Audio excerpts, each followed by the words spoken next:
Hey everybody, welcome back to Tavern Talks, where we talk to amazing guests across the TTRPG space. And tonight is no different. We have Becca from Women Play D&D. I'm going to say I say it with the one person, but I know there's multiple. It's just the way it comes off the tongue. I don't know. There are multiple women who do the D&D. Yeah, more than one. Yeah, I don't know why when I read it, I see woman, not woman, like not women, and I'm like, I need to just say that and be done with it. I think it's because like when I talk to you, there's only one up there. I'm like, there we got it. Wildly Wolfie already asked for a posture check. Let me fix myself. Okay. There. Yep. All right, so we got Becca here tonight, and we're going to talk a lot because I'm excited to hear what she's doing over in her space, as well as I know we've got Alex here, who is one of our newest Misfits, and she is crushing it. So, and I'm sure she's got a bunch of questions as well. So before we start, real quick, we're just going to do our quick announcements because if I don't, I'll forget. And that's just our wonderful sponsors. You can see those in the chat room now, but if you like the music that's going on right now, that's not going on right now because I didn't hit play, but you realize that this is how this show goes. This is what happens. A well-oiled machine, ladies and gentlemen. Well-oiled machine, I'm telling you. 3 years in the making, and it's still, this is how well-oiled it is. Yeah, so Monument Studios, go check them out. They do all the music that we run throughout all of the different channels or shows that we have. If you like dice or you need new dice for this year's holidays, go check out Canadian Dice. And if you're looking for a new t-shirt or a new hoodie, maybe a mug with a Misfits logo or a Beaker Builds logo or soon to be Dressed to Quest logo, go check those out over at Dungeon Grandmaster. And new paints or minis, go check those out at Last Hope Printing. And we are done with sponsors tonight. If you want the exact codes, either hop over to our Discord or check them out in the stream right now.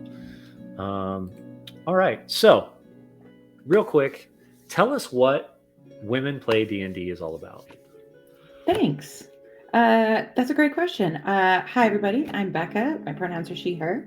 And I am the founder of Women Play D&D, which is, it's a few different things. It is an Instagram that is me sharing a message of inclusion and radical safety for folks who have been traditionally excluded from the D&D culture. It's a thriving Discord server of like 450, I think we hit today, people in there that just had a real nice revamp. Shout out mods, they're amazing. And it is a project. It's sort of it's a thing that met me in a place of creativity and advocacy, and where I had a lot of energy, and it has sparked from there.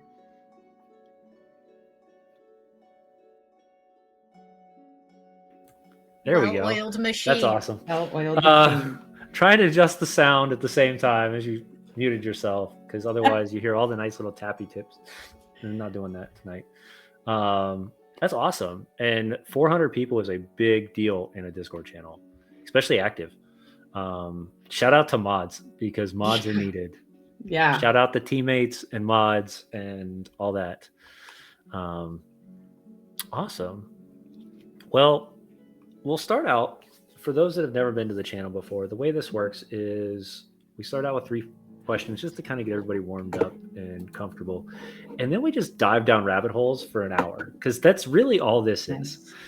Think of this as you sitting around your favorite coffee joint or cafe or brewery, whichever, having a couple of drinks with some friends. And we're just talking about what we all love about Dungeons & Dragons, tabletop gaming in general. I say Dungeons & Dragons, but it's because everybody knows it. But in all honesty, we talk all sorts of tabletop here. So my first question, I love to at least get the understanding of where you're coming from, is what was your first experience with tabletop gaming? Not professional, not at this crazy level that we're all trying to get to right now, but where was the beginning? What does that look like? Yeah, I am very new here. I had my first experience last fall.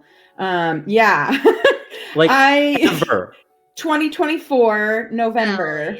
Yeah. Very first time learning what D&D is. I found clips of Dimension 20 online.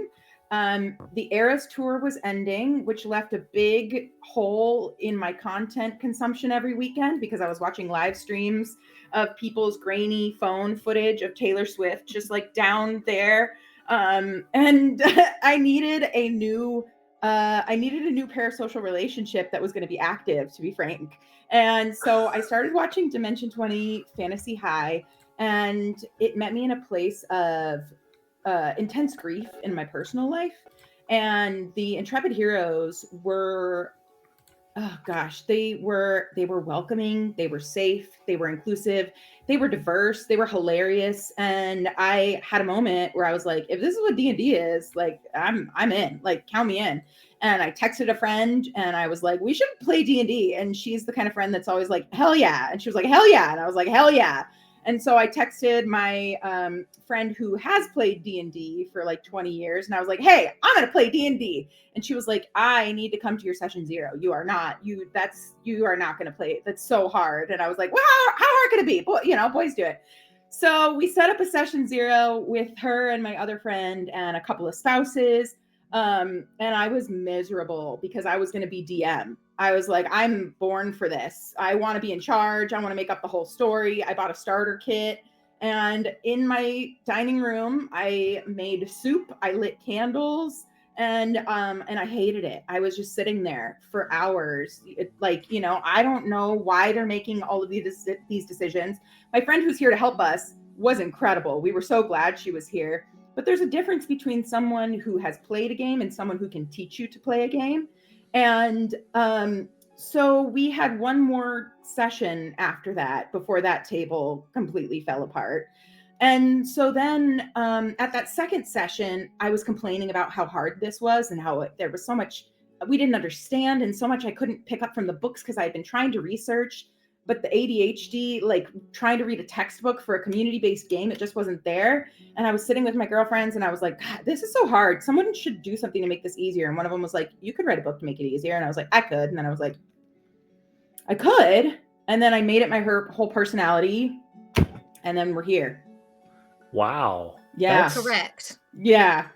Yes. Wow. That's awesome. Mm-hmm. Like, first off, congrats for diving straight, because you literally answered my third question without me asking, which is awesome. Right? Which is, how long did it take you to go from player to dungeon master? You're like, I didn't go. I literally just jumped in the dungeon master seat. Yeah. The first time I played as a player was on an actual play, and I forgot I didn't fully understand attack bonuses. And so I kept just being like, God, I missed. I don't know.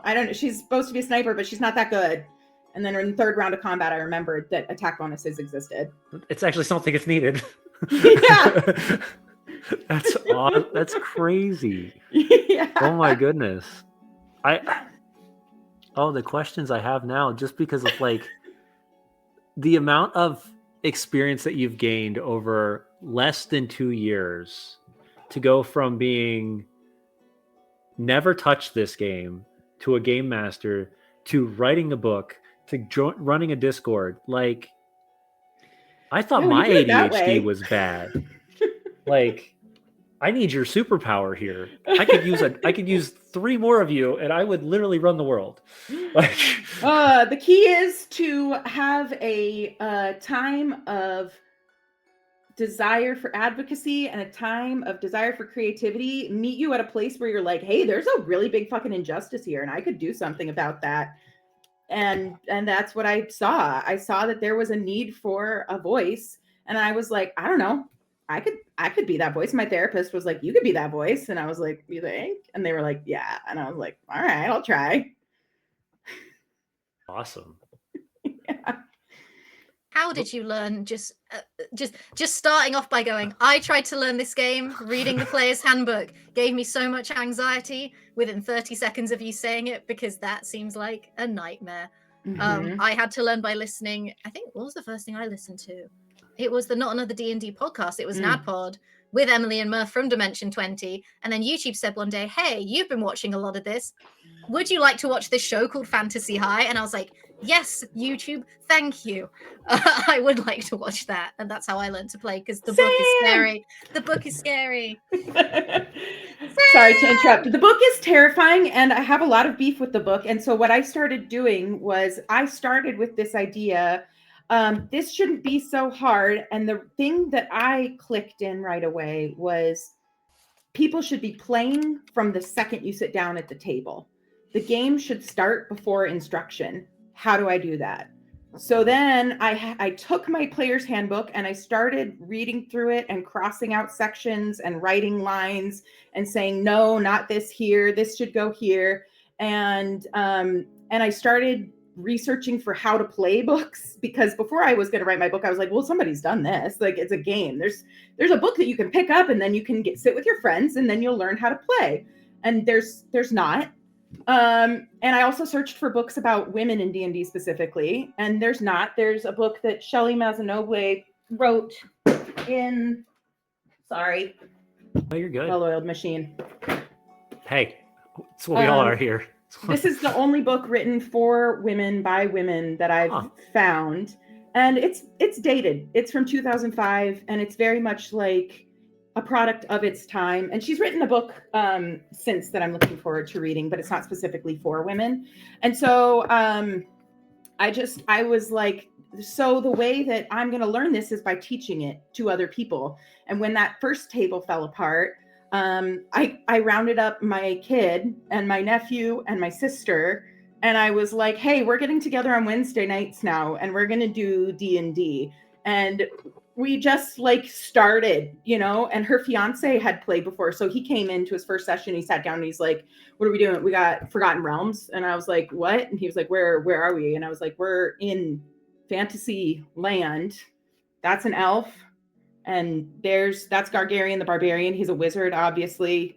So yes. Yeah. he was born he was born in the woods, and then a troupe of stand-up comedians found him, and now he's here. And so just bumbled our way through that. And I got enough to a point where in the spring, I was like, if I'm going to write a book about this, I need to form a curriculum. And if I'm going to form a curriculum, I need to teach it, because my background is in elementary education.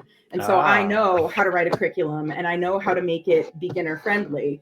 And so I offered to run a class for free. And I got some random people to sign up for me. And I went to a library. We have a program here called Writer in Residence, where you can meet with a professional author and they just give you advice. And so I went to that, and it was this man named Tom Holm, who was wonderful. And I pitched him the book, and he was like, you should go to an agent today. Like, go write them a letter. And I was like, no, Tom. But like, now I know this is a good idea. And so when I found out it was a good idea, I went to the Google and I said, what do I need to find an agent for a how-to book? And it said, you need an audience. And so then I made the Instagram. And it's all been just part of this special interest. Hey, there is something to be said, though, about the idea that passion can drive creativity so fast, it's not even funny. Mm-hmm. And your story shows that very quickly. You had a passion, which is going to be my second question, which is, what was the bite? What was that one spark that hit to the point where you said, I want to do this. I want to play this. I don't know how to play it. I don't know what to do. Why aren't you in bed? Well-oiled machine. Why aren't you in bed? Okay, what's up? The next merch is going to be a shirt that is just the Misfits logo, just says well-oiled machine with like That's the fine. non-branded WD-40 like above the wizard logo. And it's just going to be him with a candle. Terribly photoshopped. Incredible. It is. Incredible. Yeah. Go to bed. That should also be some merch. Go to bed. That's fine. The problem is that's usually being told to me. It's very true. Get off the computer, go to bed. Okay, fine. Back to what I was saying. What was the spark, though? Like, what made you interested in this game? That is such a great question. It was when I was watching Fantasy High. and my connection to the character of Kristen Applebee's, who in that first season of Dimension 20 is a church kid who has gone to church her whole life and believes in Helio, her god, because that's what she's been told. And I grew up evangelical. Same. And watching Kristen go through that journey is very much a direct, like there's very much a direct correlation between what that character arc went through and the journey I've been on this year, questioning, you know, my deep beliefs and finding what is my God and is it doubt like she did.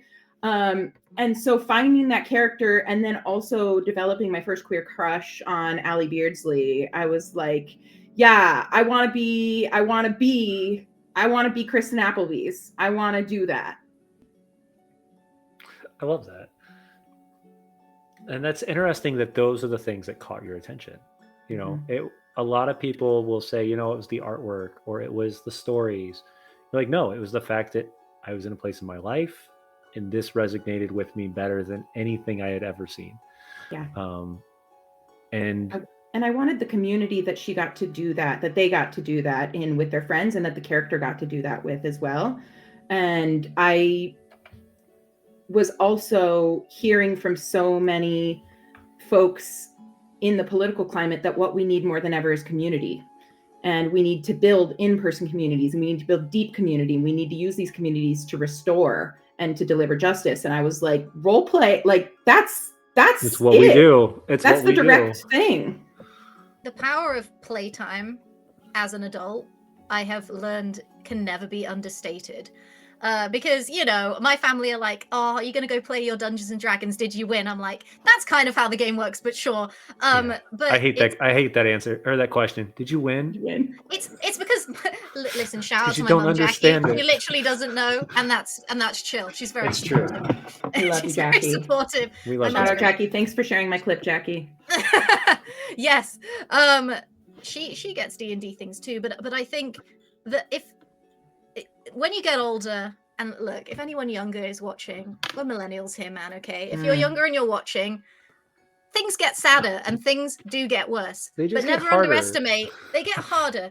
And you expected to grow up and do all sorts of things. It's like drilled into you at a young age. It's like you do this and then you get a job and you do all this stuff and maybe you have a house and some kids and all the good things in the world. But the freedom and growth you can find within playtime, which is sort of ridiculed a little bit by a certain group of people when, you know, you're over 18 or over, you know, teenager age. They're like, that's a bit uncool, isn't it? I'm like, you don't understand unless you're in it, the emotional freedom and community you have within those spaces when everyone is just fully in it and you get to explore some great things, and especially in that realm of safety.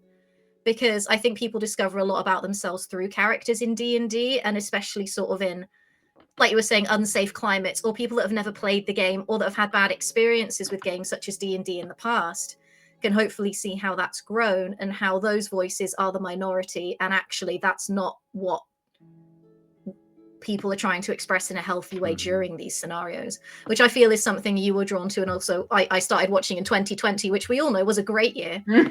High recommend for everyone. And it seems like you were drawn to that sort of stability and freedom of creativity and safety within those spaces, hence why you wanted to make a safe space of your own where it was even more accessible and to get people in and starting, you know, finding the love of what you love.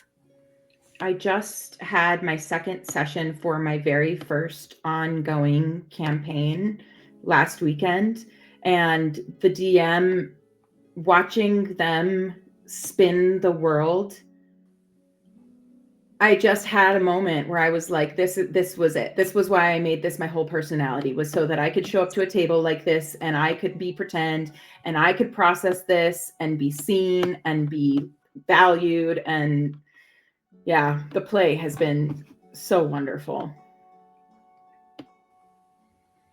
Yeah, that sounds to me like that's an incredible experience that listening to both of you sounds like it has become. And it's interesting because when I first started playing, that was not what this was.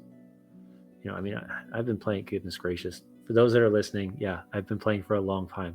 And it's interesting though, because I've watched the changes and I've watched the shifts between this being a much more wargamer based game compared to where it's a storytelling based game now. But you hit it right on the nose, Becca, is that no matter what, it's best built when there's a community of people who are safe. And it doesn't matter when the game's being played. If you're in a safe group, it changes the way this game can be played and what it means to people. There's a big difference that you feel bodily when you're at a safe table and when you're not. And it makes all the difference. Oh, yeah. Even I think online as well, which I know a lot of people find difficult because obviously there is that separation of people. But obviously I'm over here in England, and obviously I play with the Misfits who are all the way over there across the sea. But even with our spaces, when I play in Night of the Worm, plug Night of the Worm, new episode out on Sunday. We explore. I know several of our characters in that have explored some very difficult topics that could be triggering and a relatable experience for many. And I know we've all felt within just like that small community and that set of players how safe we felt with our storyteller to explore that, which I think is a testament to the skill. And I'll say it forever and I'll say it again, people who play TTRPGs and know how to play them well have an innate sense of empathy, which means they will forge community and fun play wherever they go. And I think that's just a beautiful thing to be able to find. And then sometimes people ruin it, and those people aren't true TTRPG fans and need to have a kick.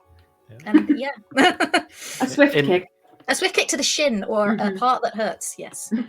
I am thankful to see, though, at least in the last couple of years, I've seen the fact, though, that those people normally, you don't have to weed them out. They just weed themselves out.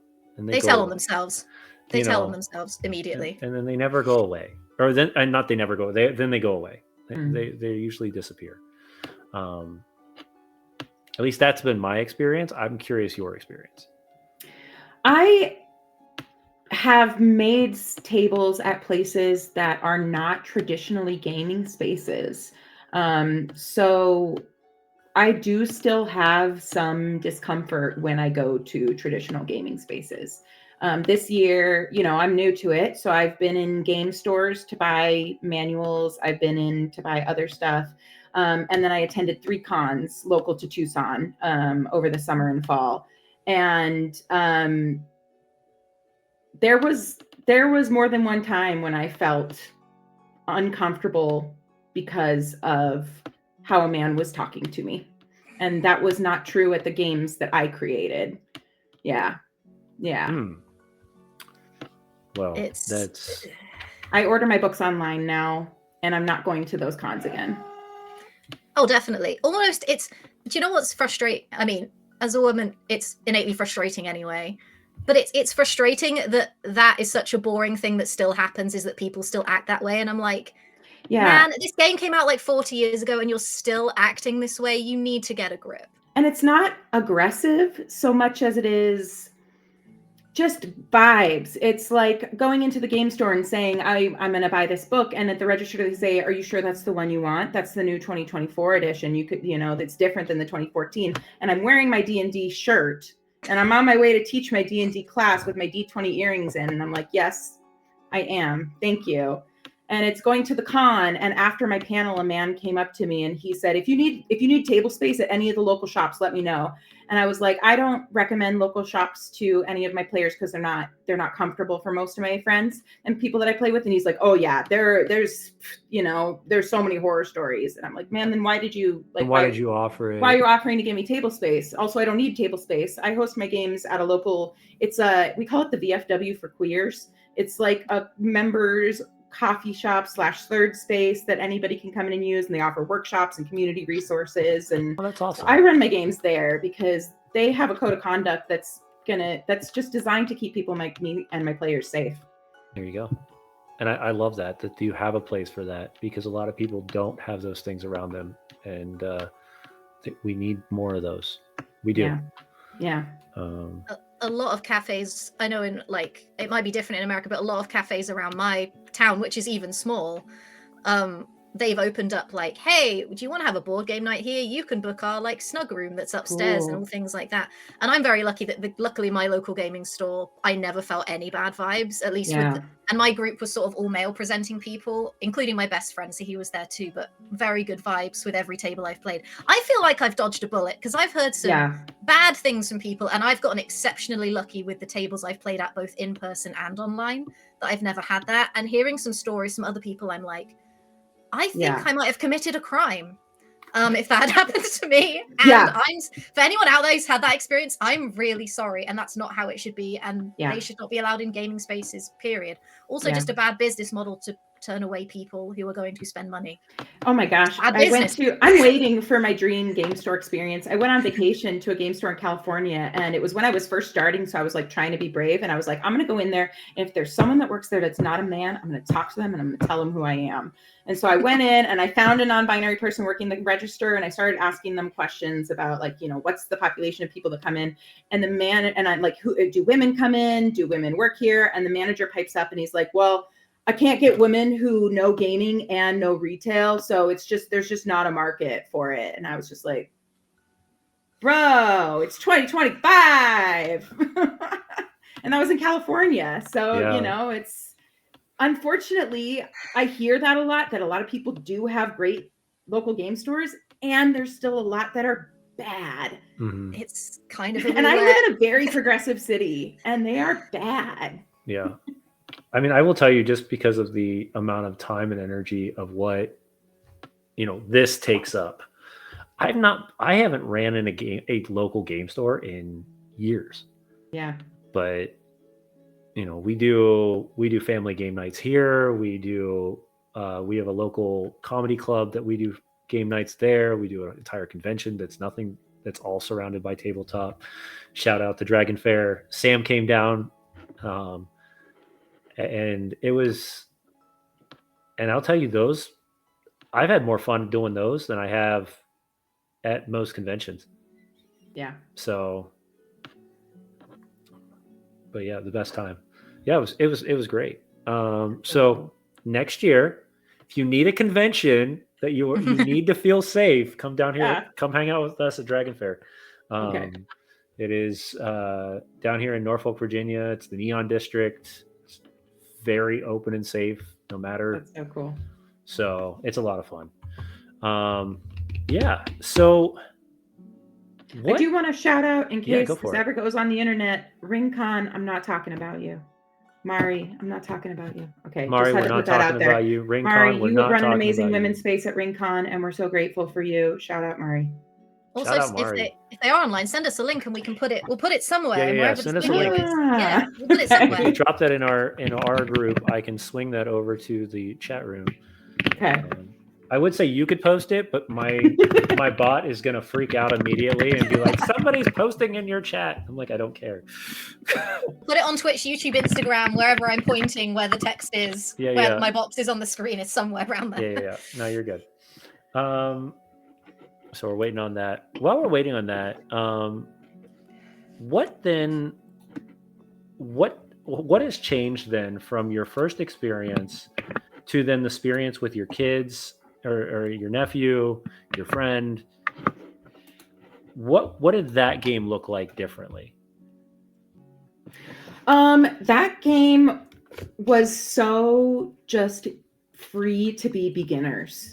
That game and my first learn to play class, because my first learn to play class online was just one person that I have known through the internet for a few years, and then two people that I had never met online before that I was just hoping would be a good fit. And now we're great friends, which is so exciting. And I met one of them in this summer, which was great. But I was just really very open that like, we're just like, it said, the one thing I did remember from the book was it says that the DM gets to decide anything. And I was like, that's me. I'm taking that to heart. And what I say goes. And what I say is that we're just making it up, and we're going to figure out which rules apply to us when. And so it was really just like, I see a lot of women are afraid to become DMs. And I feel like I didn't know I was supposed to be afraid. So I wasn't. You know, I didn't know how hard it was supposed to be. And so I just was like, I don't know. It says right here, make it up. So I'm just going to keep making it up. And I just did that over and over and over again. And when I played with more experienced players, they would teach me things. And then when I would play under a different DM, I would learn things. And then I would watch a video and be like, oh shit, I didn't know about that. Okay.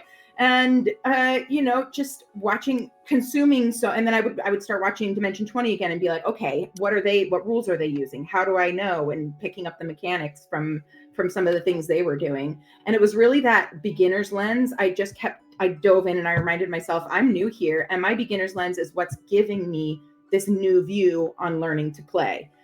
The reason, because I have had pushback from old school gamers who are like, no, you don't do that. You do session 0 and then you start playing. And I'm like, session 0 almost killed me. I do it this way. We start in lesson 1. Now in my Learn to Play class, we start in lesson 1 on a 2-hour day. We just do class, background, and species. And that's the only decisions we're making that day. But we're playing through that thing. They start in a dungeon where they can't see themselves or anything else. And then my NPC breaks them out. And we go through a cutscene where they can see what kind of world they're inhabiting. And then we go into a forest where they get to have their first dice rolls and interact with some of the stuff. And they still don't even know who they are yet, but they're starting to understand some of the context that they're going to exist in. And so I really keep it so beginner focused and just like, we're just going to the basics and it's all made up and it's all pretend and nobody's ever going to get in trouble for any reason because it's just for fun. Absolutely. And I love that. One thing that I have used this year more so than any time is if we're not rolling dice within the first 10 minutes, I'm not doing something right. Mm-hmm. Just not. Mm-hmm. Most of my games will start in the beginning, will start immediately in some sort of combat. Now, long form campaigns, that's different. Like we will, we're just picking up where we left off, but the actual game itself, that's the fastest way. I love the idea though, that you're like, nope, what's your species? What's your background? What's your name? Let's go.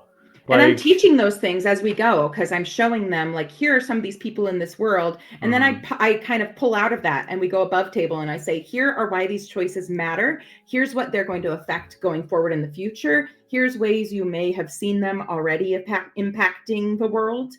But also just trust your gut and pick one that's fun because it's not a forever choice. So just go by vibes. Go by vibes. Go by vibes is good because I've seen to go with vibes is actually a great way to start learning the game because I notice I do the sort of cycle of, I've been playing the game for a while. I know how to build this character and metagame it to be the most efficient possible character, which then I find takes some of the fun away because I'm like, no, actually, we could just make a weird theme. And I'm thinking really too hard about being a bird person who is a wizard. And I'm like, we don't need to metagame this. It doesn't matter if their stats are like min-max to what they should be. And I feel a lot of players that have played for a little while find it hard to get out of that trap. So you throwing them in with creativity first, I think is a great way to just learn by doing and just be like, I don't need all of this. And that's what everybody's interested in anyway. Yeah, that's what killed me at my first session 0 was like, where's the story? I was promised a story and that's what I want from the beginning. And all the rest of it we'll figure out. Like what backstory? I don't know. We'll figure it out. It'll make itself up. Yeah. Our home table, everything is made up. Everything from when they walk onto the field, I don't prep for our home game at all. Nice. My players do more work than I do, and I love it. That's awesome. James just sat there like, wow, that's great. Yeah, I totally planned that. Sure, that's great. Makes totally. the note for they know the rules. We play with 9 people, which is already a busy table.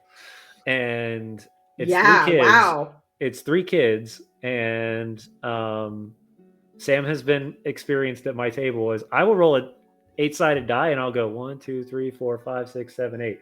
Okay, this was the question we just asked. What's the answer? And they're like, I get like the deer in headlights. Move. Yeah.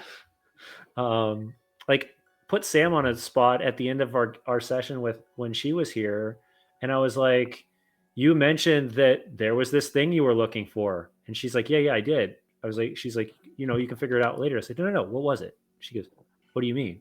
It's like, your job. You pick the quest, not my job. Your job. Your character said it, not me. I didn't say it. I was like, give him a quest. Oh, hilarious. Oh, Sam. She's cracking me up. Yeah, it's so much fun. And our kids have, like, my kid Chuck's kid, our other friend Grant, we all have kids at the table, and they're just as involved when it comes to those types of, questions. And it has changed. It's changed the way we play home games for sure. Online games are a little different. There's a lot more work that I put in the backgrounds. Yeah. But and also like some of our games are like shows, so it's kind of like for the entertainment factor, how can we make it efficient and like do this and this? Whereas when it's a game with your buddies, it's like it's loosey goosey at best. Well, that and it's like I can pause for 10 minutes if I'm like, I have no idea what to do right now. Like, hey, everybody, go grab a break. Like, go grab something to eat, and I'll just come back in a second. I'll figure out what I'm doing. That's so real, though. We did that for a session during my class. I was like, "Oh yeah, this is a good time for a break. Just we'll be back." And then I was like, "I got to figure out how they're gonna get out of this without dying because they're level 1." Right. Also, you're the DM. You can just lie and make it up. They'll never know. They'll never. Are they gonna read my? Are they gonna read my notes? They best no. They'll never know. They don't exist. Because they don't exist. I love that. It's like that meme where you're like, the guy looks over your shoulder and sees notes, and it's like 3 words on the page. Yeah. He's like, how? Yeah. Those are great. I will say, and we don't play D&D anymore either at home. We play Shadow Dark, which is another thing. I will say, though, it is one of the few games that was written by a lady. Yeah, I've had great recommendations to Kelsey play it. is incredible. Okay. You want to talk about getting a game that gets you in the action immediately? Shadow Dark is the game. Okay. Because I can build a character in less than 5 minutes. I don't need anything. They have only like 4 races right now, or 4 species right now, 4 classes right now. You roll on a die table for all of your skills. Like it's so sick. And then you're just in. And if you're really got a rush, shadowdarklings.net as I think the website, and you can literally go character generator, random, done. You've got characters built. You're ready to go. So much. Yeah. But it's built like the old dungeon crawls, but you make the dungeon up. So you roll on a table and it says, oh, it's a trap dungeon. Okay. And you've got all your different tables. You roll on a table and it's this type of trap. And then you just come up with a story with it. And and it makes the game so much faster played, in my opinion. Yeah. We'll say they don't play the whole CR rating like D&D does, though. Like you could literally walk into a dungeon room and you're like, that thing's going to kill me. You're absolutely right. It will if you stay in that room. But running is always an option. Better flee. Running is always an option. That's awesome. So what then? So we've done... You started this out of I can do this and I'm going to learn this. And now we're teaching this. Mm-hmm. And then we've built our identity on Instagram because apparently you have to have an audience in order to do this stuff, because we all do. Mm-hmm. What do you see as the next step? My 2026 goal is to start getting expert help from others on how to turn this into a book that can be something folks bring to the game table, like you're describing how Shadow Dark works, where they can say, okay, episode 1, learn to play D&D. Here's what it says. I'm the DM. I'm going to do this. You're the players. You're going to do this. And I want to figure out how to use my Learn to Play curriculum in a format that is more creative than what it currently is. Because currently it runs as my story. Mm-hmm. It's my version of what this is. But there is some sort of framework under there that I'm sort of pulling out that I think can work with any story, really, as long as episode 1 has this key component and episode 2 has this key component. And as long as I can figure out how to guide the DM and sort of set up that scaffolding and take it away episode by episode, where I'm giving them more creative freedom. So that's just like a small little thing I'm trying to figure out. Do you mind if I give you some recommendations of people to reach out to? Sure. And I'm going to do this because I know you're basing this very much on ladies and more marginalized groups. I'm not going to give you any others. Jenny Loveday fantastic individual. She's written so much D&D that it's not even funny. Okay. Beth the Bard, big Oh one. yeah. She'd Okay. be fantastic for it. And then Game Master Mom. She just wrote a book that's literally surrounds on how to teach kids how to play D&D through a bedtime story. Oh. Oh yeah, that one's really cute. I got it. Because I'm What? a character in it. Show us the goods. And Unexpected Quick Tales of Erythea. And there's- Erytheria. And there's Nicole right there. Okay. Nicole, what's you her can last actually name? check out we did a one shot with her and her entire crew here like 3 or 4 months ago. And she was fantastic to play with, to write the story with. But yeah, she does it with I think it's a 4-year-old and a 7-year-old. Like, we're talking youngs. Mhm. So to me, it blows my mind that she's come up with the idea how to do it for that age. I was like, if she can do it for that age, then working with you to do it for people that actually, have a vocabulary, like, this should be easy. Yeah. And a lot of the work sorry to interrupt you, Alex. No, please keep going. I'll finish my thought. A lot of the work I'm doing this year also, besides building that framework, is extracting the implied knowledge and making it explicit. Things like, what is a class? Why does it matter? Things like, what is armor class? What does it really matter? Things like puzzle versus role play versus combat. And just like all of these things that you can't really learn just by reading the book and you have to learn and play. How can I make those work for a book? So kind of like a workbook that adds to the D&D's manual. That's really cool. I like that. Yeah. Shout out to my mum again. She used to teach and was a special educational needs teacher. Jackie, I love you. Go, Jackie. Shout out to Jackie. But she used to do the similar thing with like Minecraft and like Minecraft books as a supplemental add-on for things. The idea of D&D being taught in schools is so great, especially with, I see all the time, like, and on the internet, it's like we have the literacy rates are maybe going down, and like math rates and knowledge base like that are going down, and communication skills in general. D&D trick children into learning all those things by making a character in D&D and playing the game. They learn all the different things: communication, maths, literacy, writing, spoken word, poetry, and it's genius. And I don't know why more people. I know there's a lot of after school programs popping up in the States. I don't know if there's much over here, but I mean, you're onto a winner if you can write that one and with an extra supplement for kids. I will say that's the only downfall with a lot of the after school programs right now, at least that I see in the area that I'm at, is they're too darn short. I can't get through anything in an after school program for D&D that's going to be an hour. It's not happening. Yeah. That's so funny because I capped my kids' sessions at an hour because that's all I can handle. I have a 7 and 8-year-old and I'm just like, 1 hour, we do one thing and then we're done for this week. Yeah. You need to write this book. You need to write this book for the schools that need that. And my learn and play sessions are 2 hours, and that's where I like it. I like to do very pointed, powerful short sessions. Okay. Perfect. I said our sessions are like 3 or above. But I will say though, our home sessions are not sessions; they're events. Right. Like we start at lunch, right. At noon. People eat for like 3 hours, an hour ritual. and a half, it's a community and then ritual. we finally sit down it. at the table. And that's the point. Yeah. And I'm doing it efficiently because I am on this mission to just get it out, and it's so it's how fast can I get it to as many people as I can, and it's still good, and it's still a useful tool. Yeah. And I want it to be a physical book because I want people to be able to pass it on after they've used it. Oh, I love that. Yeah. So many times I think that's the downfall with, audiobooks, things like that, because it's just yours.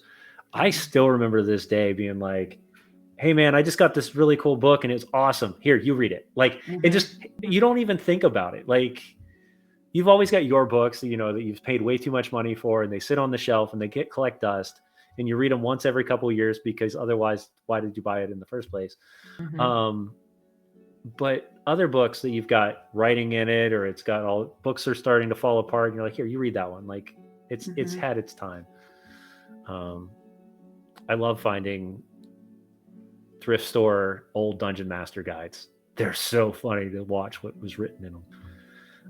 But yeah, I think this is an incredible opportunity for you to continue to grow with this, because if you can build anything in Dungeons and Dragons in under an hour, like you've mastered something that I didn't think was possible. I can't even get my friends to do anything in D&D in under an hour. And we're all Listen, like 30 plus. I told you I did. My career was in early ed, and we taught bell to bell, and I know how to stretch and squish a lesson and keep 25 to 30 small people on that same schedule with me. So I can. That is a skill that I honed over many years. Yeah, that I'm that's grateful awesome. I'm not religious, but you do the Lord's work. You do the Lord's work. You do the Lord's work. God's not real, but thank you. I agree. He could be. I don't know. They could be. I don't know. Wow, that's that. The fact that you do it for 25, like I have 3 at my table. Now, mind you, I have 9. No. others. I'm not doing D&D for that many kids. But in my first in-person learn to play class, I didn't cap it, and we did get up to 14 at one point. And so for combat, I split it into 3 different combat like Groups? encounters at the same place, and I had stand-in DMs at 2 of the other tables. Well, that was smart. Yep. Yeah. Yeah. No, 14 is That was too many. That was too many. But Yeah. I didn't know. I was like, Yeah. sure, why not? I'll learn. I'll learn. And you did. You learned. And Never you to- learned that you need never to extra do help in that order to again. do that. But that's how epics were designed, right? Like that's, you look at the one that was done in Provo in Utah, it was 1,400 people, like crazy. Now, mind you, there was 56 GMs, but still. Still, that's a lot. And then you had like the guy on the big microphone, like literally making calls to tables or groups of tables, and it was nuts. But at the same time, it's it's just breaking down those puzzle pieces of, okay, you've got the main story here. He's got this small piece. He's got this small piece. She's got that small piece, and let's roll. And you can just go with it. Keep writing that book, please. There's so many people that need that book. So many. I'm on my 4th round of the class, and every time I teach it, I clarify more. I understand more because it's through doing it. It's a community game, so it has to be a community book. I can't just sit down and write it. Right.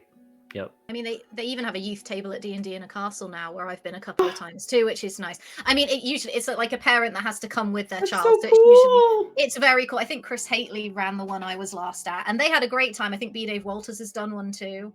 But like, it's just really nice. I think it's like we have to be like 12 plus. Or something. I think it's not like a kids table though. Not it's kids, like kids, teenagers not- table. I know, but they're still pretty young. I think one of the youngest was like 13, which is like, it's a lot, but Yeah. Mhm. but like it's expanding, so there's definitely a market for it Yeah. out there. I can't say anything though. Like I said, my 11-year-old plays every other weekend for 3 to 4 hours at least. Mhm. So, but he's a rare breed, because we'll take him to a convention and he's like, all right, I'm in this game, play for 3 hours and get up. He's like, all right, Dad, where are we going next? And I'll just literally walk over to another table. Is there anybody open? Yep. Plop him right there and go do what I got to get done. So You have trained your offspring well. oh, my offspring is trained perfectly. Well, my other one, my Well-oiled older son, machine. my other one is Hashtag well-oiled machine, tabletop misfits. right. My other one, literally, he GM'd for Gen Con like 2 years ago. So Oh wow, that's Yeah. awesome. yeah, Oh, that's so cool. they're awesome boys. I'm not gonna lie.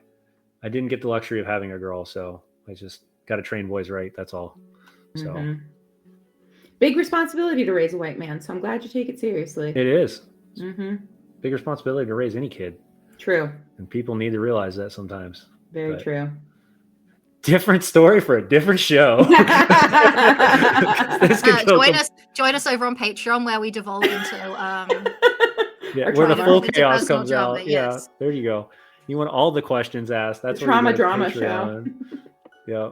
Oh, I could do Um, that one. I'm ready. Oh, Let's that could be go. a fun one. I'm trying to pull up the image with all of the things in your image, and I try to ask my people to give me one that's under 500 words so I can read it, and I can't read all Oh the shoot! things And that I you've done. didn't count. I was barely No, functioning that you're day. fine. I was like, I can confirm he never. I'm just going to out him as our boss right now. He never asked for anything under 500 words this week. It's So not I'm 500 gonna words. say- It should everything should be under 500 characters. I didn't He check. also I was never- just like, I He don't also know. never asked us for that. I It's stopped fine. asking it when everybody kept getting good responses, but then when I can't read them, then I'm like, where is it at? Breaking news: James can't read. I'm so sorry. It's a possibility. I'm not gonna lie. That's why I have audiobooks for everything, because I can listen really well at times. Anyway, that's a different story as well. Alex, do you have any questions for Becca? So just firing it back at me. Toss that one back at you for a moment. Do I have any questions? Yes, I do actually. So obviously you play a lot of women only and sort of more inclusive tables as well. Do you find that a lot of people at your tables, if they are majority sort of female or identify as non-binary or other genders, like to explore sort of genders that are not their own, even though the table is mostly women? Because I found, I that's something that I've really enjoyed exploring, playing sort of like non-binary or sort of more masculine presenting or a man, as I've been doing in my other World of Darkness game. And do you find people enjoy doing that, especially since the table is all people that sort of who may have had similar experiences at unsafe tables before as well? Yeah, it's been a real honor to get to be a part of some people's gender journeys. In my first Learn to Play class that I started with my internet friend, that was the first time that they decided to try out they, them pronouns. And they said, I'm going to try it with my character and, we'll see how it goes. And now they use those exclusively because that was what fit for them. And I got to be a tiny part of that. Are you kidding me? Like, that's so awesome. special to be trusted with that space. And not only do we explore themes of gender, but also of race and classism and other things. I'm in a campaign I play on Sunday mornings, which started as a Learn to Play class that has now turned into just an ongoing campaign. And two of the women took over as co-DMs and invited me just to come back and be a player. There you go. Which is really cool. And so I just get to play for fun now on Sundays. And my character, I built a paladin, and she came in hot and was like, I know what to do here. And they immediately branded her as like, oh, she's that white woman. And I was like, oh, okay, great. Yeah, I am. Let's do it. And so now she is like sort of a place for frustration and for venting. And also I get to model working through like having been in that stage myself prior, where I wasn't responsible and I was centering my voice over people of color. And those journeys, the tables that I have gotten to participate at have been diverse by default. I show up and the people there are not like me in most ways. They're a different gender, a different race, a different expression, different background. And that feels sacred in a lot of ways, because the thing that roots all of this work is my values of compassion, connection, and community. And so every question I'm asking about this work is going through those lenses. Does it connect to these values? And the fact that just by worrying about myself, taking care of what I need, listening to wiser voices than I, taking their advice, brings me into spaces where I am welcomed and celebrated too, and get to explore myself too. Oh God, it's just a dream. It's a dream. Fuck yeah, man. Yeah. That's my response. I'm so That's honored. awesome. I know for me, this was, and I know we've talked about it before, but like the newer form of tabletop, especially when we started the Misfits as a channel, I had never really dealt with or heard of pronouns at all. And I was like, this is a new thing for me. And I always branch my conversations with people as I said, I'm going to try my best, but I am a old person who has not done this in many, many years. All I can do is try. And you can correct me as soon as I do it wrong, and I'm perfectly okay with that. But I just need that chance to do that. And it took me quite a while to pick up on things like that, like just in general.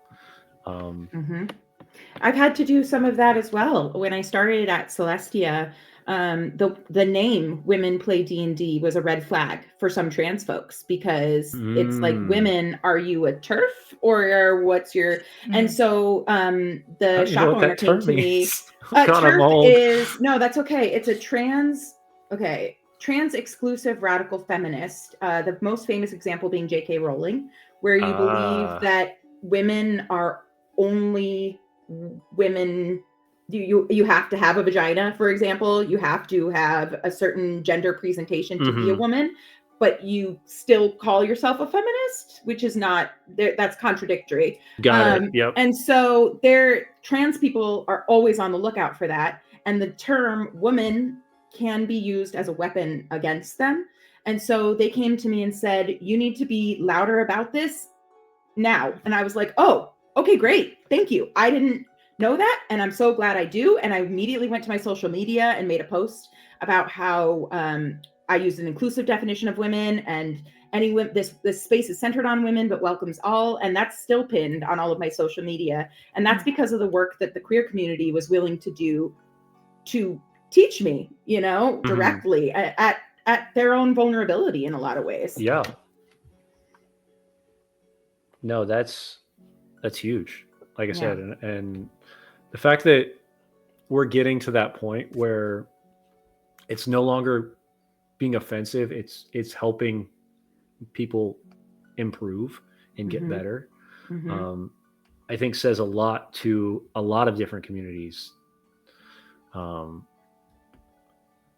know one I had a very hard time with was somebody playing a different gender or wanting to be called something different when I'm on a screen or in person, and trying to remember like who they are. And I call them by their wrong pronoun every time, because I'm like, but I'm looking at you. You've said you are playing, like you have the he, him pronouns, but you're playing she, her pronoun. And I'm like, this is so different. Like I am having such a hard time with this. And it took me literally sitting down and being like, okay, before I start a game, I have to realize this is the person, this is the play, this is the person, this is the character. Yeah. And it was like a challenge at first. And I didn't realize how much of a challenge it was until I ran into a problem like that. Right. And thankfully that was fixed, but it took time. It is. It's labor, and it's labor that's new to us. It's new to be clarifying gender. But someone explained it to me, like, we just used to ask for people's names to understand them, but now we ask for their names and pronouns so that we understand a little bit more about them. And so just like you were saying, it's hard to remember. I've had to learn that too. And now I know to carry my notebook with me. And every time I sit down at a table, write down everyone's real name, pronouns, and character name and pronouns. So I have that reference for myself. I actually learned a great tip this week from Kate Walsh, who is GM. Yeah. She draws the table when she sits down and does one shots, and she writes like in the spots everybody's name and pronouns, so that she just has a quick reference map right there of her table. Yeah, I think Kate signed up for March or April of next year, so we'll have her on the channel. She's so cool. She's awesome. Another good thing you can use is, if you want to be really cheesy about it, hello, my name is stickers, or just like at D&D in a castle, we have little place cards. Yes, I run a Barbie game. You fold over. And I had brought little name tents that said "Hi Barbie," and then they write their names and pronouns and stuff. That's awesome. I run a Barbie game. I have offered to run a My Little Pony one shot. I'm so down for My Little Pony. It's so fun. I don't even care what anybody says. I'm doing it. And I will play glitter dust pony. I don't give a crap. Hell well, yeah. we did argue you could all be the 4 ponies of the apocalypse. But well, that too, but that doesn't sound like. I mean, that sounds fun, but like, also you guys had talked about covering my beard in glitter. So I mean, it's depending on which one we're doing. That was optional. I mean, I'll grow a beard and cover mine in glitter if that will make you more comfy. You got hair. You can do it up there. I that's all I got. It's all I've got. It's all I've got. It's just migrated. It's migrated south for the winter. It's just because it doesn't go back in the summer. I wish it migrated, because that means I'd have a lush set of hair in the summer. I do not have that ever. No. It doesn't work like that, sadly. Hey James, talking of migrating hair, would you like to migrate over to some audience questions that are in the chat? I am absolutely going to, and what a Look at that. wonderful way to. Thank That was slick. you. I'll be leaving. Yep, this is our well-oiled machine right here, Mm-hmm. It's Alex. It's Alex. She's It's the not well-oiled me. machine. I'm fueled by tea and dreams. Let's go. Hell yeah. Tea and Okay. dreams. Tea. I'll make another cup. All right, let me find what we've got here. I know we've got questions in here. Oh, this one is by our wonderful Classic Sam. Oh, Sam. What She had to skills go. or lessons from TTRPGs have you carried into your personal or professional life? Oh, wow. I don't have a professional life. So that's an easy one. My life is mom and personal and D&D now, and it's independently funded through my spouse having a real job. So we're all really grateful for that. Thank you for funding this work until I make it, until I become the one person at TTRPG who actually makes money. There are a few. there are a few, but that's, I Not mean, many. if that were what I cared about in life, let's be honest, I would have picked a lot of different decisions by now. But what's carried over to my personal life, I think, is a lot of joy and delight and a renewed sort of commitment to whimsy, understanding that it's okay and it's fun and it's delightful, and like life is really shitty and there's really hard stuff going on and I cry a lot, and so also I get to go do really fun, delightful things with people who care about me so much, and that's what I want, is the delight and the community and the connection. And it's those community connections that started as, do you want to come play pretend with me, that are now, how are you doing? I know you had that appointment last week. How did it go? You know? And that's the part I wanted. I don't think it had to be D&D. It could have been anything that met me here. You were hunting for a community. Yes. And this couldn't have met me there at a better time. Yeah. Having friends is just nice. Yeah. That too, yeah. I think for me it was very similar, but when I lost D&D after high school and college, I joined the military, and then that kind of came that community that you're looking for. And then when I got out, I lost that community again. What was that ding noise? I don't know. Sorry, that was my computer. I didn't hit it. You're fine. I was like, is it me? Machine. Well-oiled machine. But yeah, no, I believe that's kind of the same thing, is we're looking for that community. And then when COVID hit, everybody went to the internet for their community. And then we kind of stuck here for a moment. And then finally, I think people are starting to pull back into an actual community of people, because I think that starts to grow different experiences, like you said, where it's like, no, now it's, hey, how are you doing? You know, you're in their lives, not just on, at the table anymore. And I think that's huge. I thought of one more thing as you were saying that. Go for it. And that is that it has made me radically more me over the last year. I have stepped wildly into being me by practicing being little versions of me through little different characters. And that's NPCs that I guide, that's PCs that I play. But all of them, Brennan Lee Mulligan says that when we play a character, we're looking at ourselves through stained glass. Mm-hmm. And even when you play a character that's very different than you, you're exploring, what would it be like if I was that kind of person? And so by exploring so much of these under themes of my life through this play and delight, I just like myself a lot more. Yeah. I think most D&D players, at least if you're doing it, what I would consider, and there's no way to do it right or wrong, but I would say at least right in my eyes, is you don't ever leave the table mad. Like, you always should have, be excited and happy. And I'm going to shout out to our Night of the Worms table again, because we always leave out on a Stars and Wishes. And I think that's the coolest thing to do at the end of a game table anymore. Because everybody is on 100% hype for a week. It feels like it's so cool. It's so fun to do Stars of Wishes. We do them asynchronously for my online campaign. So we do them in the couple days following so that we can process. And reading those, it's just like, oh, I'm back in that moment. Oh God, you're right. That was so cool. Yeah. Right? And then somebody called it, what did they call it last game? Oh, Roses and Thorns. And I was like, I don't know if I like that. I like The Stars and Thorns Wishes part, better like- for Roses- TTRPG. Because everything is a rose. Roses have thorns, right? So you have a bit of the good, but there's always maybe a little bit of the bad when you reach something further that maybe down. can It's be all helped good. on, worked on, that kind of thing. But Also, it's never telling someone you were bad. It's yeah, like no, this, no, this it's could just be you like accidentally stuck your yeah, finger with useful. a thorn. Ow, that hurt. Like, Useful. And plus, it's like you never improve as a DM or like a great player at a table unless someone points out, hey, you could have like worked on this a bit more and this.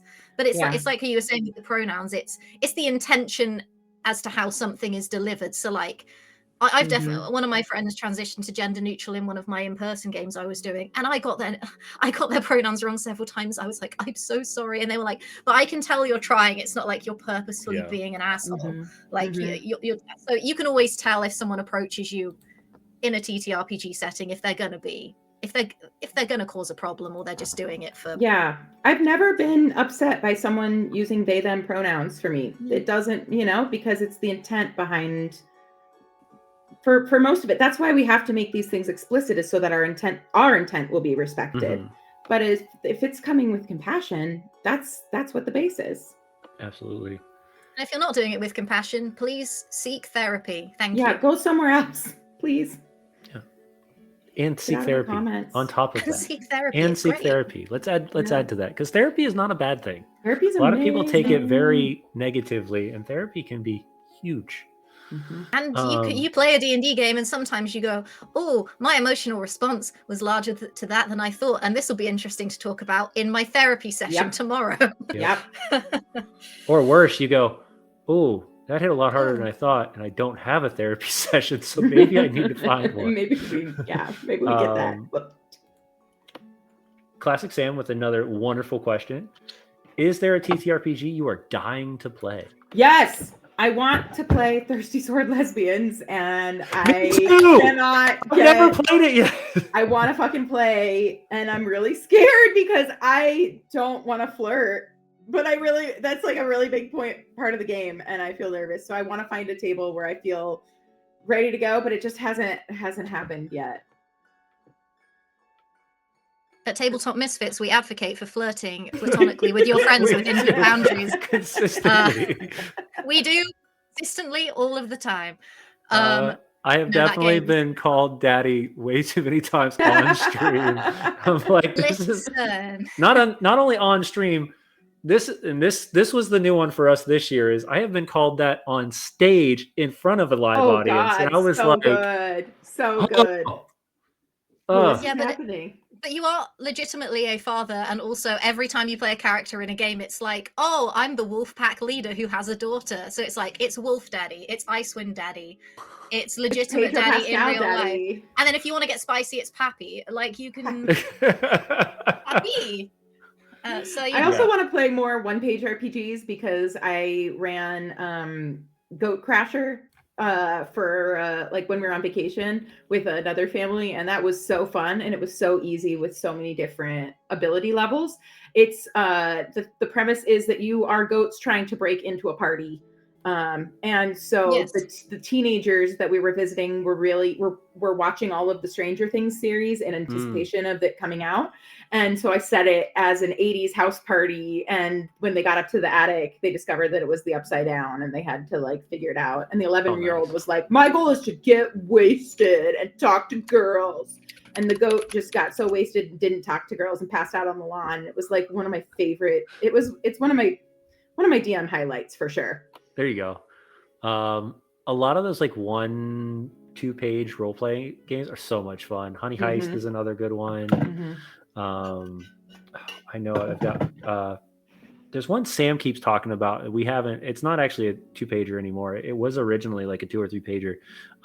Kobolds Ate My Goblin, one of the two. Kobolds Ate My Baby. Kobolds Ate My Baby. It's really good. That's another good really one. Good. Is that based on dingoes? Dingo ate my baby. I don't know. my friend who's also called Sam, but a different Sam than the other two Sams we've talked about today. Right, of course. So he many also Sams. purchased several of their smaller books of Kobolds Ate My Baby. I think it was at PAX this year, and he's running them for his home group, and he says they're fantastic. So another recommend. Yeah, Kobolds Ate My Baby is supposed to be really good. We haven't played that one yet. We have I think Classic Sam is going to be running a Kids on Bikes or Kids on Brooms. Oh, fun! Soon, so that's another one that I have yet to play that I'm excited to try out. I would like to give that one a try. I'm a really big advocate on just trying new systems though, because you not only find out what a system is, you find out what stories and what characters you bring to a game by the system that they're playing, right? So then you're going to see a different part of yourself, as you were saying, within the stained glass, because not everything is D&D. Let's be honest. Yeah, it's like D&D I use because it's sort of the Kleenex, the Q-tip, of the world. Name. But every class I run, I'm like, this is not the best game. It's actually it's bad in a lot of ways, but it's what everybody wants to learn. So here we are learning it. Let's go. Yeah. So Shockman Ronan said, what other systems have you played? I have only played Monster of the Week. I haven't played that one yet either. Yeah, I played in a one-shot with my cousins with D and Daisies, who is wonderful. And we're actually playing with her again Sunday, which will be a good time. My cousins, we have started a quarterly one-shot, but we're carrying, so I guess it's not really one-shot because we're carrying characters. But it was really fun. And one of the things I really liked about that system is when you're doing character creation, it has character bonds built in, and so you're choosing them as you go. But I definitely needed Daisy to walk me through character setup, just because it's, all these systems. It's just a lot of rules. It's like same thing with a board game. Don't sit me down. I got to start playing. You can't just read the rule book at me. Yeah. And I think that's good that you have that mentality of how do I make these systems as easily able to be pieced together. I think of it as like an on-ramp. I want to give people that on-ramp so that then they can go off, because that's what's really keeping people from playing, is the gap between I want to play and I know how to play. And so I want to make that way smoother, and then enough to figure out which corner you want to go into and which direction you want to pursue. But I've at least given you the language and some of the tools to get started. So Classic Sam now asks, of the systems you've played, what is your favorite? D&D. D&D is really fun. D&D is really fun, and it's what Brennan Lee Mulligan plays. And someday I want to be famous enough that he looks me in the eye and he says, Becca, I'm proud of you, because that will cure me. To be fair, I think he would tell you he's proud of you anyway. I think he would too. I think he would too. But I want him to tell me about this specifically. Brennan, I'm waiting. I always tell people I'm about 3 people away from anybody I need to talk to in D&D, and I'm getting closer. See, James is bougie. He's that guy. He's like, I know everyone. And if he had hair, he'd flick it. He'd be like, it doesn't work. So obvious. Neither does mine. We have the opposite hair. I'll do it. I'll do it for both of you. There you go. Yeah, we get the. What is it? What's the thing off of Wicked? Toss. Yeah. Don't worry. I'll Photoshop James with my hair, and that will be the thumbnail for this episode next to you. Oh, that's gonna be great. That's gonna be an attention getter. There you go. I'll accept it.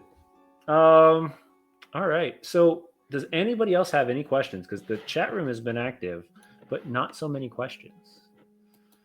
Sam, you asked great questions. No, and otherwise, I got to pull up my character sheet thing that I got to find, because I'm terrible at placing things in the right spot. Oh, there it is. Look at that. That's what happens when it says suggested files. I've been there enough that it comes up on recall now, which is what I needed. Do we got any more questions before I go? I have a question, and it's probably Good night, just a Sam. curveball, because I just feel like I need to know I'm not going crazy. And Absolutely. Becca, do you think people who play TTRPGs are innately more attractive than people who don't play TTRPGs, or am I biased? I think that makes a lot of sense. I think that it's probably, you know, as they say with TTRPGs and queer folks, TTRPGs and other things, it's probably a circle, right? You know, super attractive, play TTRPGs. I don't even Yeah. necessarily mean Love that. romantically attractive. It's just like No, just in general. yeah. Yeah. Yeah. I think that's a great They great have question. They have the brain. It's usually part of it. They have coherent thoughts and Yeah, critical like thinking. they have the ability to create, which in my opinion is highly attractive Yeah. in anybody. Yeah. Yes. Um, She what- put another one. She put Yep. another Oh, question. Sam, go to bed. Go to bed, Sam. Ah. What's a common mistake you see GMs make? She says, and how can they avoid it? Ooh. Or just a pet peeve that you have with certain GMs and what they should not do. Interesting. A mistake or pet peeve that GMs make. I would say it starts even before that, and it's with women being like, I don't know, I need more before I get started. Nah, no, just Jump on in. You need the friends. You need the mantra. How hard could it be? Boys do it, and you just go. You figure it out. And I know that that's easier said than done for a lot of people. And it depends on your capacity, and it depends on your friend groups, and I'm stripping out the nuance. But if you want a soundbite, that's it. You can just do it. You just do it. I agree. Look, average white men do things all the time. They think they're doing it all the time. You can pass that benchmark. You Anyone can buy. out there, you can get a starter kit. You can you know just look for the friends. The funny who thing are about wanting to learn with you. And the funny thing about D&D nowadays, though, you don't even need to buy it. No, you don't. D&D Beyond gives you a starter kit right online. It's free. You don't need dice because there's online dice rollers if you really need that online dice roller. And if not, and you're bringing a group of people together and not everybody has dice, somebody has more than enough dice for everybody. And I do encourage use of bootleg rules. When people want to play other classes and stuff, I say you go to Google, you look it up, and then you keep track of it, and that's your character now, because I don't care what rules you use as long as you're having fun. Good night, Sam. Roll a spite. It was a running joke we had in PAX this last week, because everything that she has done in this space is because literally that. Well, I saw them do this and I thought it was terrible, so I'm going to do it and do it better. And that was every time for anything we talked about. It's such a great motivator for life. Like, I know it's not probably the healthiest, but if you need to get out of bed and do something, just remember that Donald Trump is president, and you can do a better job than that.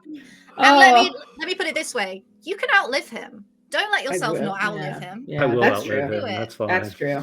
Yeah. I'll hang on as many days as it takes. We've only got what, 2 more years? Oh God. You can do it out there. Did I say this work was a direct response to the inauguration? Because it is.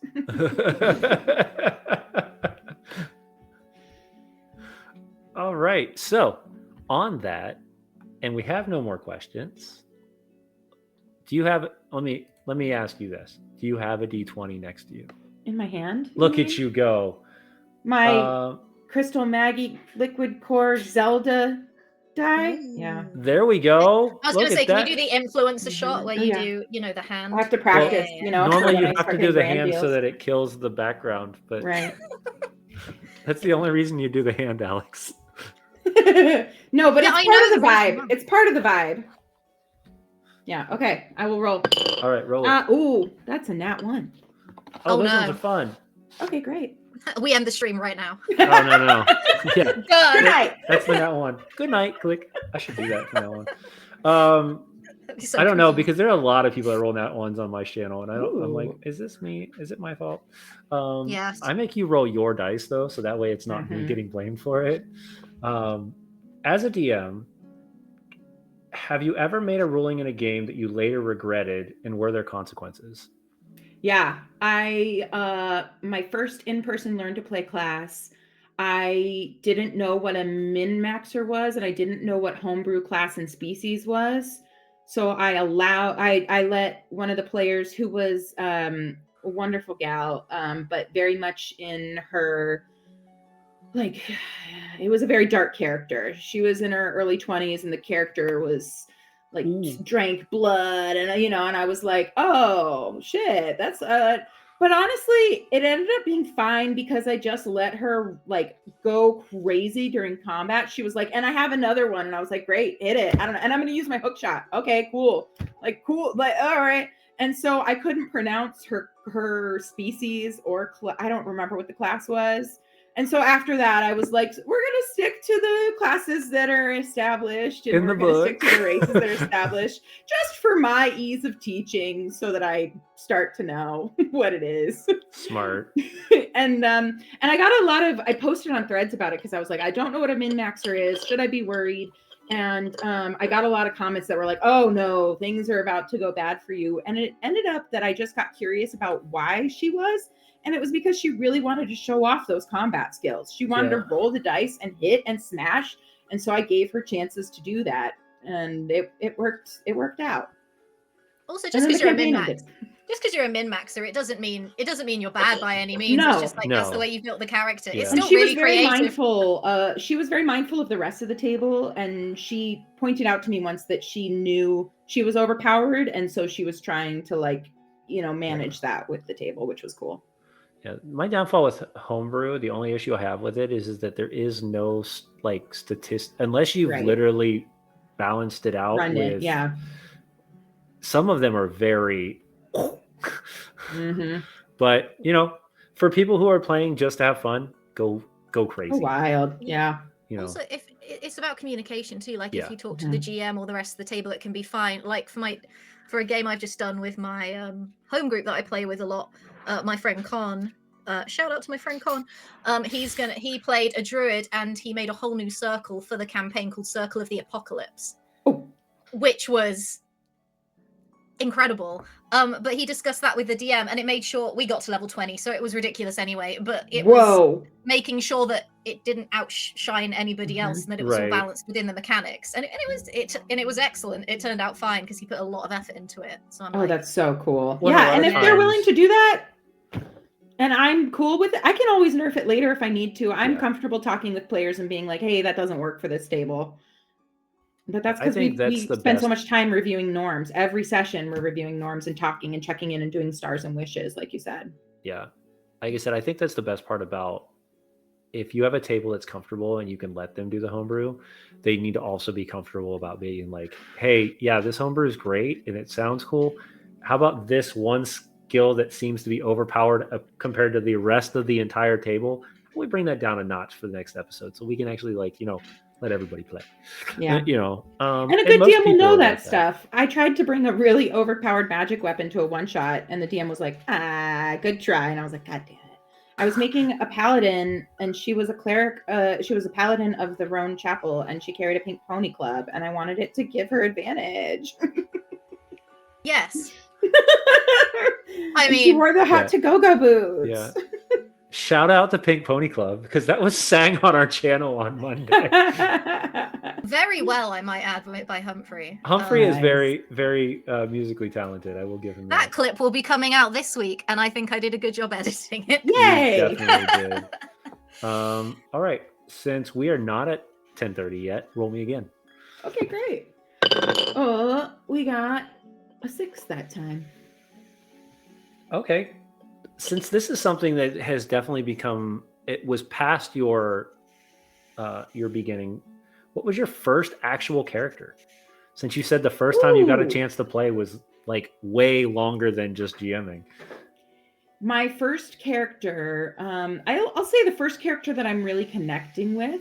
Okay. And she started out with a one-shot, or it was supposed to be a campaign and it fell apart. So I brought her back for this campaign that I'm in now. She's her name is Poppy Hilltopple, and she's a halfling druid. And her energy is very much that she comes from a community where everybody's taken care of and things are good, and they stick to themselves. It's very much Shire flavor. It's the Hobbit. And it's hobbits. It's like nobody's ever been mean to her in her life. But she's got this motivation to she sees the resources they have, and she's like, we could do more. We could do we have so much, we could do so much. And so the campaign she's in is based loosely on the Fourth Wing series, which is a dragon college book, a dragon war college.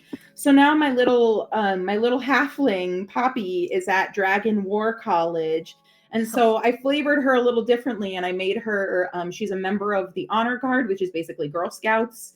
And she's a big old stoner. And that's been a really fun dichotomy. And so, yeah, she signed up for gardening club, and that was where we got to make our first big checks, and she rolled a nat 20 on just like how well she would do at gardening club.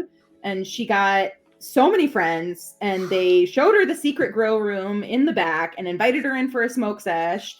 And the himbo of the party loves her, wants to protect her with every fiber of their being. And they all think she's just so sweet, and she has a secret. And I'm really excited. She has a secret. Secrets are so much fun in the game. Yeah, and it's my first ongoing campaign, and so it's like I'm still going by vibes, and it's new to flesh out a character and keep it going as a player. And gosh, it's so fun. So she's my girl. Hey, I mean, we got to have your girl, right? So with this character, because we've made the comment multiple times tonight, it's like looking through yourself through a stained glass. What are you seeing through this character? That's so interesting, because I just posted on Threads this week and was like, what are you working through with your character? And I was like, here's what I'm working through. And with my halfling, she is working on shame about weed use in general. That's new to me as a human. That's new to her. It's very new to even be saying it to you out loud right now. And it's been so there's a lot of work on that. And with her, I'm also working through perceived naivete, and also like how much of that is wonderful to hang on to, and optimism and delight in the face of dire tragedy. Like, she's sort of a comic relief at this point, but there's also something pure about her, and that reminds me of me in a lot of ways. Yeah. And she's also she's stepping boldly into something new, and I'm doing that as well. She is leaving her home and going to a war college, and I am leaving the last version of me and stepping into the current version of me. I love that. Yeah. And I think we're going to use this as our closeout tonight, because this was an awesome way to end it. Thank you, Becca, for coming on and just giving us an idea of what your TTRPG journey has been like. And in my opinion, how short it has been, but so much has been done. Yeah. I know some people who have been playing tabletop games for 10, 12, 15 years and haven't done nearly the amount of experience and journey driving that you have in this space already. So please keep going. Thank you. I appreciate that. I cried right before coming on, and so I'm really glad that it went really well. No, it did. I'm grateful I was here. We'd love to have you back as we grow into 2026. There's a lot of projects kicking off. I'm not going to mention any new ones yet because it hasn't been solidified on the schedule yet. Because if I do, I can already see the red eyes coming out of Alex. What do you mean? I see it. And if it's not you, it'll be Chuck. And if it's not Chuck, it'll be Sam. And then I don't want to get yelled at again because I'm the cat that likes to let the story. Nah, we have got some things solidified in there. We just haven't officially announced them yet. We haven't yet. We haven't announced anything really of what is happening for 2026, but that is coming. Next week, I believe, let me make sure, because is next week last week of Tavern Talks for the year? Ooh, and then holiday break. Yeah, we are taking a holiday break. We gotta take the holiday break. Yeah, no, we have 2 weeks. Must. We have 2 weeks left. Yes, next because week, then that's the 18th or something. And maybe, I don't know if the 17th is actually who the 17th is. So I'll have to look and see if there's somebody sitting in the pocket or not. But next week is the incredible duo that is working on a alternate version of Shadow Dark known as Dark Space. It's their sci-fi version. Cool. They're currently in their finale of their Kickstarter, and they're going to come on and talk about everything that's happening with that. Not to mention, I believe we're getting both of the players or people that are writing it. So Than, who is the main writer, and then Derek, who is also known as the DM Preacher, who is at most of the conventions and all that stuff. But yeah, they're a fun group of people that I'm looking forward to hearing what's happening in the Shadow Dark world, because that's where I live right now outside of streaming. Nice. Alex, anything? Well, actually, you know what? Let's do this. Becca, what's coming up with you? What's on the docket?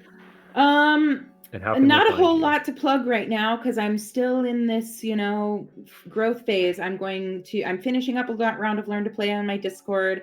I'm hoping to run it. I'm in talks with the Dungeon Dropouts Twitch channel. They're wonderful. To maybe run a version of the Learn to Play on there, because I want to test and see if a Twitch audience would love to learn alongside us. Because right now I get between 7 and 10 people attending on my Discord. Awesome. I run it with a class of 4 folks as the party, and then people in the Discord watch as audience. So that'll be coming up in the new year. If you're in Tucson, I'm prioritizing running live events next year, because I really want to focus on my in-person community building skills, to include that in my future projects, so that people can build their in-person communities. Absolutely. So yeah, and then just like a whole lot more mouthing off on the internet sounds really good to me. Hey, keep it up. Keep advocating for those that don't have that are holding back their voice, because I won't say they don't have a voice, but they're holding it back from what they could use, due to whatever reason. Yeah. Alex, anything coming up on your end?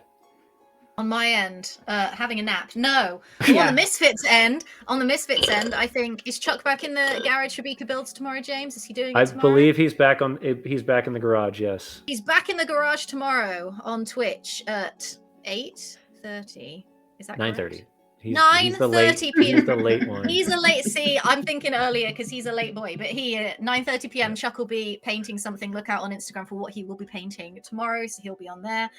And then I think our next thing for the Misfits channel will be Night of the Worm episode 6, our World of Darkness Werewolf the Apocalypse cross with Vampire the Masquerade Chronicle, which will be on 7 p.m. EST on Sunday, featuring me and also this guy. I don't know which one I'm pointing. This guy over here. Nope. As Tamsin and Ben, respectively. And it's not at all depressing, and you should all watch it. No, you should all watch it. It's a great one. Yeah. Unexpected things happened this week, and it was kind of crazy when we recorded. So that'll be out on Sunday. Yeah.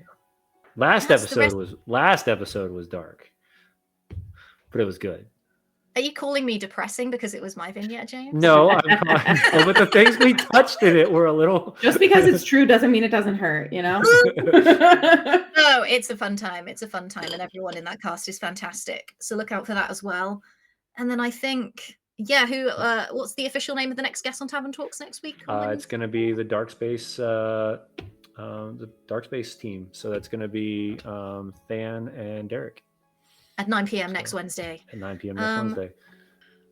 And then that's it for the next upcoming week, I think. Yeah, that wraps us all the way back here to Tavern Talks. So it's nice having somebody else rattle all that off, because I always forget something.